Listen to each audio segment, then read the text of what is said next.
He's the editor of ProFootballTalk.com. He's Mike Florio back on the show. Mike, as a lawyer, if you were representing these players suing the NFL, what are you trying to need to prove to win this lawsuit? Well, and there are over 1,800 different players involved now, but the main theories are, first, that the NFL knew or should have known about the risks of concussions for years and failed to share those risks with the players. Now, I don't know that it would have caused any players to quit playing football, but that's one of the arguments. The NFL concealed the risks. The other argument is the NFL didn't do enough to protect the players, and we've seen a lot of changes made since Roger Goodell was called to Capitol Hill in October of 2009 and grilled about the failure of the NFL to adapt the game to deal with concussions. But the argument is, for all those years prior to that, the NFL didn't do enough to protect players. So it's two separate arguments. And, it'll be years before we know whether or not there's any true validity to them. What do you do if you're the league to disprove? Well, one of the big arguments will be, hey, look, if we'd have told you everything there is to know about concussions, you still would have played football. And maybe the best evidence of that is, look at today's players. They know everything there is to know, and very few of them. Jacob Bell recently retired from the Bengals, and he claimed it was in part due to head injuries, but none of the guys who were drafted are saying no thank you. None of the rookie free agents who weren't drafted are saying no thank you. I think the argument will be that the behavior wouldn't have changed even if the warnings had been there. And I think the argument's also going to be, no one really understood what the risks were until they discovered chronic traumatic encephalopathy. This isn't a situation where the NFL had its head in the sand. Everybody was in the dark. And now, as medicine has caught up with the sports and we have a greater appreciation of the risks, the NFL has taken steps to change the game. But there still may be a window that some of the former players can squeeze into where the NFL maybe should have known more and maybe didn't do enough to try to figure out what the risks were. But, again, it's going to be years before we ever get to the bottom of that. Why the overreaction to Junior Seau's death is, and maybe the rush to judgment that somehow depression, concussions, suicide all tied in? I just think because of what we've already heard with other lower-profile players, it all seemed to coalesce with Junior Seau. And, the debate becomes, will the NFL wake up now and make changes necessary to minimize these kinds of risks in the future? And that overlooks the fact that the NFL already did wake up. The NFL woke up in October of 2009. And the real question that needs to be asked of players, and I think it's valid to ask players, would you let your kids play football? But that kind of became the ESPN theme of the week until Chris Carter popped off. The real question for players is, will you quit complaining about everything that the NFL does to try to make the game safer? You can't wring your hands about Junior Seau if you're a player or a fan and then turn around and complain every time Roger Goodell tries to make the game safer. You can't have it both ways. He's Mike Florio, ProFootballTalk.com editor, joining us, Dan Patrick Show.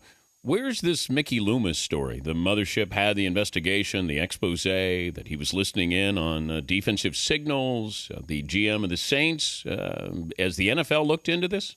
Well, the NFL is going to wait until whatever criminal prosecution or investigation concludes. And the report last week was Louisiana State Police was coming to the end of their investigation, and there's something in today's New Orleans Times-Picayune that Mickey Loomis still hasn't heard from anyone about this. And he was out there front and center a couple of weeks ago saying unequivocally, I'll talk to anybody. I mean, he wasn't hiding behind the Fifth Amendment, wasn't avoiding discussing it. He was ready to talk to anybody. He welcomed an investigation, and so far he hasn't heard from anyone. The Chris Carter story yesterday, I didn't like the smell of it from the beginning, but I wanted to at least let it play out. We had Romanowski on, I think, as everybody did. Bounties that offensive players have on defensive players, which is a different twist here. What do you take away from that story? I think the most important takeaway from it, Dan, is it demonstrates that for decades there was a culture in the NFL where money changed hands over hits that were applied separate and apart from whether or not you're trying to make a block or make a tackle. You're out there on the field and you're in your gear, and at times there was going to be some unnecessarily violence inflicted on guys with goals other than advancing the ball down the field. And that demonstrates the culture that has existed. And the NFL doesn't want to talk about that. The NFL doesn't want to know and doesn't want the rest of us to know how deep the rabbit hole goes.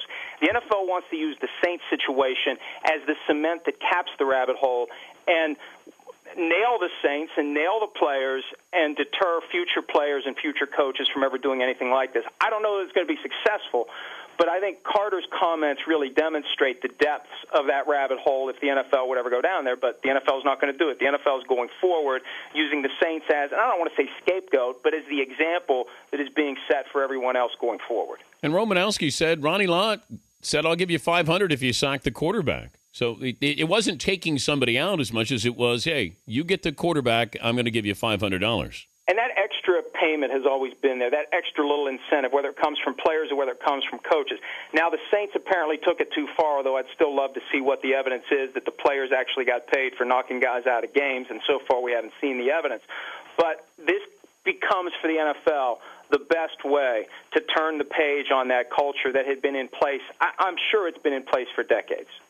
That stadium for downtown Los Angeles looked pretty cool. Did you?